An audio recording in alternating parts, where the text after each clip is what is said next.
Eh bien bonjour à tous, aujourd'hui je vous présente un pain aux noix. En fait c'est un pain un petit peu brioché aux noix, c'est très bon et je vous engage vivement à faire ça chez vous parce que c'est un vrai bonheur.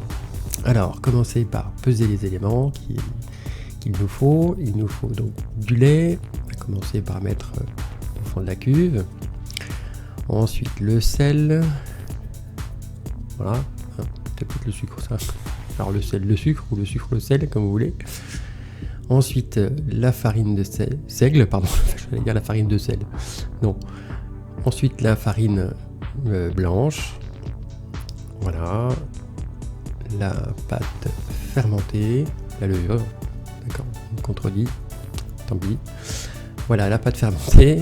Donc, je vous invite à visionner la vidéo sur la pâte fermentée.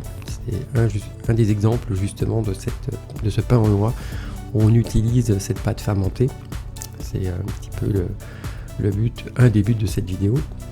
Parce que le but primordial, c'est de présenter un pain intéressant, goûteux. Et celui-là, c'est vraiment le cas. C'est pas de la brioche, mais on s'y rapproche. Voilà, j'exagère parce que la brioche, c'est vraiment beaucoup de beurre. Mais on est plutôt dans le pain au lait. Il y a du lait, il y a un petit peu de beurre. Et on a donc du seigle qui donne un petit goût de noisette. Et les noix, évidemment, qui a un goût de noix par contre. Bon, je ne le ferai plus. Et voilà, donc vous mélangez donc tous ces éléments, mais vous ne mettez pas le beurre, parce que le beurre va se rajouter une fois que la pâte aura pris un petit peu de corps, un petit peu d'élasticité. Et ensuite, on mettra les noix à la fin. On ne met jamais au début de pétrissage, puisqu'en fait vos noix elles seraient transformées en poudre, et c'est pas l'objectif. Alors, si vous avez une pâte trop dure, ça dépend de votre farine. Rajoutez un petit peu de lait, là c'est ce que je fais actuellement. J'ai le batteur qui est en train de crier au secours. Il force et donc évidemment c'est que c'est trop dur pour lui. Donc n'hésitez pas, les recettes ne sont pas figées dans le marbre. S'il y a besoin d'un peu plus de liquide, allons-y. Rajoutez un petit peu de lait. Lait ou eau si c'est une autre pâte. Alors les pâtes se détendent aussi un petit peu. Enfin là je crois que j'en rajoute encore. Ouais, c'est ça. Alors les temps de pétrissage en fait c'est selon. Parce qu'en fait l'objectif c'est d'avoir une pâte à 24 degrés. Or le lait sortait donc du réfrigérateur. C'est donc très froid, ce qui est très bon pour l'élasticité de la pâte. Mais en même temps, il faut que cette température de pâte en fin de pétrissage soit à 24 degrés. Donc, comme on est au mois d'avril, on a un temps qui est entre deux, c'est pas l'hiver, c'est pas l'été. Donc les temps vont changer. Alors là, j'ai mis 13 minutes de pétrissage, 5 minutes en première et puis le reste en deuxième. Si la quantité de pâte en fait vous pose pas de problème. Quelquefois je mets trop de farine, trop de tout et ça, vous allez voir, ça va monter le long. Bon, c'est à éviter. J'ai réduit d'ailleurs les quantités que je vous ai données pour que vous n'ayez pas ce problème. Donc 13 minutes de pétrissage en tout pour cette saison. Voilà, donc ça sera sans doute un peu plus court l'été et un petit peu plus long l'hiver si vous partez sur un lait qui sort du réfrigérateur. Voilà. Voilà, donc simplement pétrir et puis mélanger jusqu'à ce que vous ayez une pâte qui soit homogène, pas trop ferme.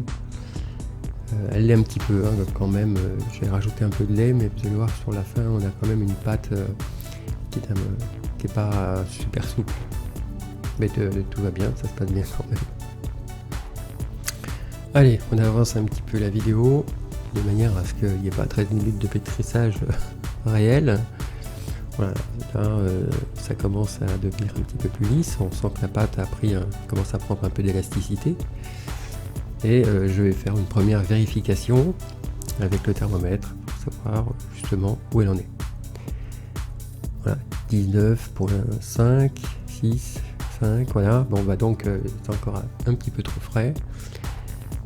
Et c'est reparti pour le pétrissage.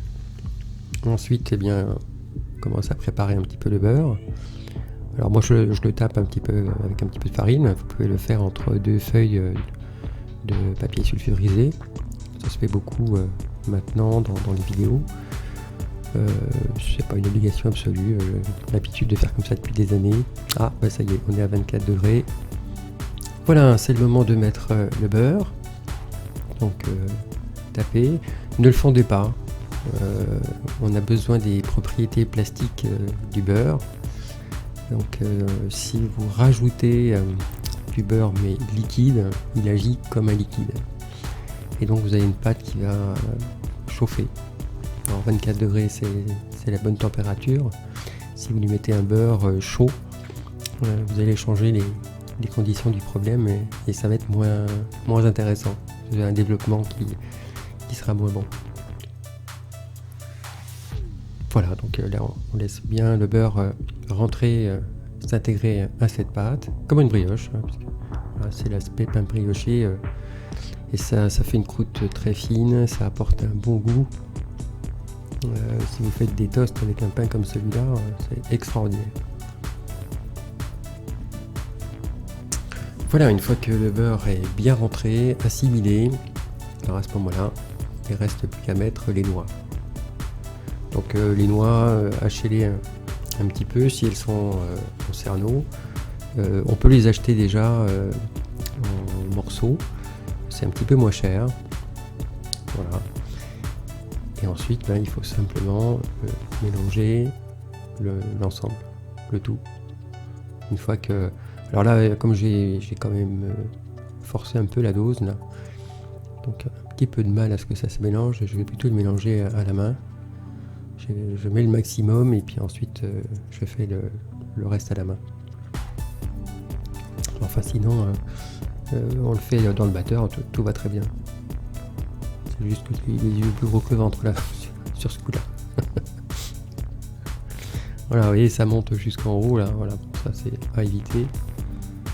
Sur un petit pétrin comme le mien, 1,8 kg de pâte en masse totale, voilà, c'est la limite. Au-delà de ça, ça commence à monter, à déborder, ça pas du tout. Voilà, donc là je finis à la main, juste le mélange pour que les noix en fait soient réparties d'une manière homogène. Voilà, c'est une pâte qui est assez ferme malgré tout. Alors est-ce qu'on peut faire un petit peu plus souple? Vous pouvez, hein. Encore une fois, les recettes elles sont pas figées dans le marbre, vous n'aurez pas une incidence particulière. On peut mettre un petit peu plus d'eau. Voilà, alors en fait par la suite, en général c'est un pain qui est moulé, c'est pour ça que j'ai pris un moule à cake pour le faire. Et puis j'ai fait aussi un pain normal, non moulé, et ça fonctionne très bien. Voilà, alors laissez reposer votre pâte. Le pointage est d'1h15, donc il faut la laisser 1h15 tranquille, de façon à ce qu'elle développe et que les parfums se développent. Et une fois que c'est fait, eh bien, vous préparez votre moule, vous graissez un petit peu avec un beurre pommade, un petit coup de micro-ondes là, puissance relativement douce. Et voilà, de façon à ne pas le laisser fondre totalement. Et quand vous le mélangez, ça devient de la pommade. C'est de cette façon qu'on graisse le mieux en fait. Voilà, une fois que c'est fait, vous pesez 400 grammes pour un moule comme celui-là. Une boule, une détente de 10 minutes. Voilà, 10 minutes plus tard, elle s'est un petit peu détendue et c'est le moment de façonner. Vous tournez la boule de façon à ce que la clé soit au-dessus et vous commencez à façonner votre pain, voilà, tout en long. La clé dessous à nouveau. Voilà, là vous aplatissez un petit peu puisque ça va épouser la forme du moule. Alors ça surprend toujours un petit peu quand on aplatit, mais ne vous inquiétez pas, ça s'arrondit après. C'est simplement pour que ça prenne bien la forme du moule. en bas. Voilà. Et ensuite, laisser lever 1 heure. Côté cuisson, on est à 180 degrés durant 35 minutes. Alors, évidemment, ça dépend des fours. Donc, ce que je vous conseille, c'est un four doux. Alors, suivant les fours, c'est 170, 160 chez certains, 180, 190 pour d'autres. Le four, c'est vraiment la partie délicate. Voilà. Donc là, un pain normal, pas moulé. Ça marche très bien aussi. Hein. Si on veut des toasts, eh bien, c'est parfait. Le moule, c'est parfait. Il y a un bon développement aussi. Enfin voilà, une fois levé, au bout d'1 heure. Et ensuite, donc, au four. Voilà, j'ai pris le risque en fait de les mettre côte à côte. Et finalement, ça n'a pas touché. Voilà, une fois cuit, ça prend un petit peu de couleur. Voilà, ça s'est ouvert un petit peu là sur le côté avec ce pain.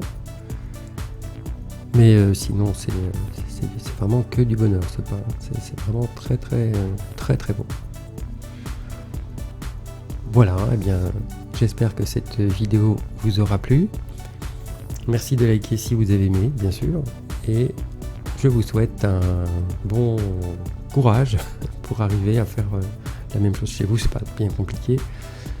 Suivez simplement les indications. Il n'y a pas de piège particulier. Il n'y en a pas du tout.